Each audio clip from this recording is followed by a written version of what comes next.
Hello viewers, welcome back to our YouTube channel sir coaching institute. I am Arif Nayak. तो guys, जो आज का हमारा लेक्चर होने वाला है representing division as a fraction. तो डिवीजन को हम फ्रैक्शंस में कैसे लिखे वो आज हम इस वीडियो में डिस्कस करने वाले हैं। इसके साथ साथ हम इसकी एक्सरसाइज को भी आज कंप्लीट कर लेंगे। तो प्रीवियस लेक्चर में मैंने आपको पढ़ाया था न्यूमिनेटर्स एंड डिनोमिनेटर्स के बारे में। तो उम्मीद करता हूँ आपने वो वीडियो देखी होगी, आपको अच्छे से समझ भी आई होगी। तो अगर आप इस वीडियो में नए हैं तो गाइस प्लीज चैनल को सब्सक्राइब करना और बेल आइकन को प्रेस करना बिल्कुल भी मत भूलिएगा, ताकि आप तक अपडेट्स तुरंत पहुंच जाए। तो आओ स्टार्ट करते हैं हम अपना लेक्चर।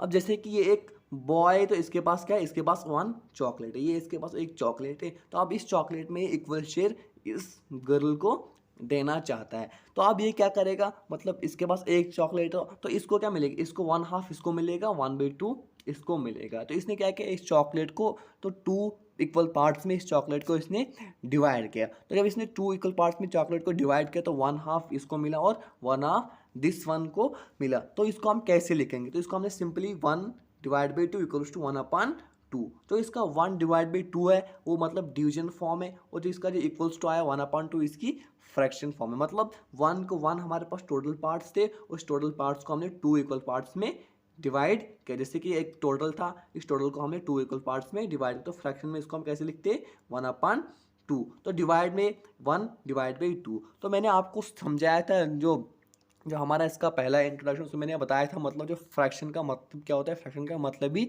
डिवाइड होता है। चाहे आप उसको 2 में डिवाइड करो या 3 में डिवाइड करो या 5 में डिवाइड करो या 100 में डिवाइड करो, उसको हम फ्रैक्शन कहते हैं। तो वैसे ही जैसे कि हमारा 1/2 था, अगर हम इसको 1/2 लिखेंगे वो उसका मतलब डिवाइड ही होता है। लेकिन इसका जो लिखने का तरीका होता है वो अलग होता है। डिवाइड का हम अलग से लिखते हैं और फ्रैक्शन को हम अलग लिखते हैं। डिवाइड को हम सिंपली 1/2, जैसे 1/2 लिखा हमने यहाँ पे, तो फ्रैक्शन को हमने 1/2 या 1/2 लिखा। तो ऐसे ही जो मतलब क्या करते हैं, जो डिवीजन हो उनको हम फ्रैक्शंस में ऐसे ही मतलब शो करते हैं, रिप्रेजेंट करते हैं। तो मैं आपको इसकी दूसरे एग्जांपल भी समझाता हूँ, उससे आपको ये अच्छे से क्लियर हो जाएगा। जैसे कि ये क्या, अगर 4 चॉकलेट्स है, 4 चॉकलेट्स में हमें हमें इन 4 चॉकलेट्स को, अगर हम इनको टू बॉयज़ में हम इसको इक्वली डिस्ट्रीब्यूट करेंगे, तो इक्वली हम डिवाइड करेंगे तो क्या करेंगे, मतलब अगर हम जब इसको, ये 4 चॉकलेट्स है हमारे पास, तो 4 को हम डिवाइड करेंगे 2 में, तो वो क्या आएगा, मतलब हर एक बच्चे को कितना मिलेगा, 2, मतलब 10 एक बच्चे को मिलेंगे और 2 चॉकलेट्स एक बच्चे को मिलेंगे। तो उसको हम कैसे लिखेंगे, जैसे कि 4 को हमने डिवाइड किया 2 से, तो इक्वल्स टू 4/, जैसे कि 4/2 आया। हमारे पास 4 चॉकलेट्स थे, 4 को हमने डिवाइड किया 2 में, तो अगर हम इसको क्या करेंगे, 2 2 जार 4 का बनता है, मतलब 2/1। तो ऐसे ही जैसे कि यहाँ पे ये डिवाइड था, डिवाइड को हमने फिर फ्रैक्शन में लिखा 2/1, तो वो क्या मतलब हर एक बच्चे को क्या मिलेंगे, 2 चॉकलेट्स मिलेंगे। तो ऐसे हम अब चलते हैं इसकी एक्सरसाइज पे। इसकी एक्सरसाइज है write the divisions as a fraction. तो डिविजन्स को फ्रैक्शन में कैसे लिखेंगे, तो इसका जो पहला पार्ट है 2/7, मतलब जो 2 का 2 डिविडेंट है और 7 इसका डिवाइजर आएगा। तो जैसे कि अगर 2 है, 2 चॉकलेट्स है, 2 चॉकलेट्स को हमें क्या करना है, हमें 7 मतलब 7 पार्ट्स में इक्वली डिवाइड करना है। तो हम क्या करेंगे, जैसे कि ए पार्ट को अगर हम फ्रैक्शन में लिखेंगे तो कैसे लिखेंगे, तो 2 है तो ये क्या बन जाएगा, 2/7, मतलब हमारे पास टोटल 2 चॉकलेट्स थे, इन टोटल 2 चॉकलेट्स को हमने 7 इक्वल पार्ट्स में डिवाइड किया, आएगा इसका फ्रैक्शन। तो बी पार्ट का फ्रैक्शन क्या आएगा, तो बी पार्ट है आपके पास 3/8, मतलब आपके पास 3 टोटल चॉकलेट्स से, इन 3 टोटल चॉकलेट्स को आपको 8 इक्वल पार्ट्स में डिवाइड करना। तो ये 3 हमारे पास टोटल चॉकलेट्स थी, इन टोटल चॉकलेट्स को अगर हम 8 को टोटल 8 पार्ट्स में हमें इसको डिवाइड करना, तो ये आएगा इसका फ्रैक्शन 3/8। तो वैसे ही सी पार्ट को भी सेम आपको इसी तरह इसका फ्रैक्शन क्या आएगा, इसका फ्रैक्शन आएगा 1/5, मतलब आप एक चॉकलेट को हमें 5 इक्वल पार्ट्स में डिवाइड करना है। तो सेम डी पार्ट को भी ऐसे करना है, 10/11। तो 10 के डिविडेंड मतलब 10 चॉकलेट्स को हमें डिवाइड करना है 11 इक्वल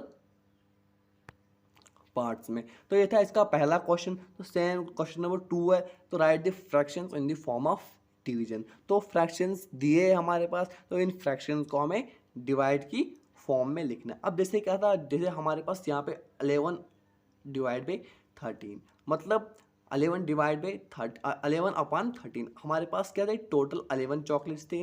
टोटल 11 चॉकलेट्स को हमें 13 इक्वल पार्ट्स में डिवाइड करना। तो कैसे लिखेंगे, 11 क्या रहेगा, 11 हमारे पास डिविडेंट रहेगा, तो डिवाइड बाई क्या लिखेंगे 13, मतलब 13 इक्वल पार्ट्स में हमें इसको डिवाइड करना। तो सेम बी पार्ट को भी ऐसे ही करना। बी क्या 5 चॉकलेट्स से, तो 5 चॉकलेट्स को हमें इक्वली डिवाइड करना, 6 पार्ट्स में हमें इसको इक्वली डिवाइड करना। इससे सिंपली क्या लिखेंगे 5 डिवाइड बाई 6। तो वैसे आपको सी पार्ट भी सेम इसी तरह करना है। आपके पास 7 चॉकलेट्स है, 7/9 मतलब मीन्स यू हैव 7 चॉकलेट्स, तो आपको इनको 9 इक्वल पार्ट्स में डिवाइड करना। तो कैसे करेंगे 7 डिवाइड बाई 9। तो डी पार्ट को भी आपको सेम इसी तरह करना है, जैसे कि ये 12 डिवाइड बाई 25। तो आपके पास जो है 12 चॉकलेट्स, तो 12 चॉकलेट्स को आपको 25 इक्वल पार्ट्स में डिवाइड करना है। तो ये 12 आपके पास रहेगा डिविडेंड, और डिवाइडर क्या रहेगा 25, मतलब 12 चॉकलेट्स हैं, इन 12 चॉकलेट्स को आपको 25 इक्वल पार्ट्स में डिवाइड करना है। तो ये था आज का हमारा लेक्चर। मिलते हैं नेक्स्ट लेक्चर में एक नए टॉपिक के साथ। तब तक के लिए अल्लाह हाफिज़।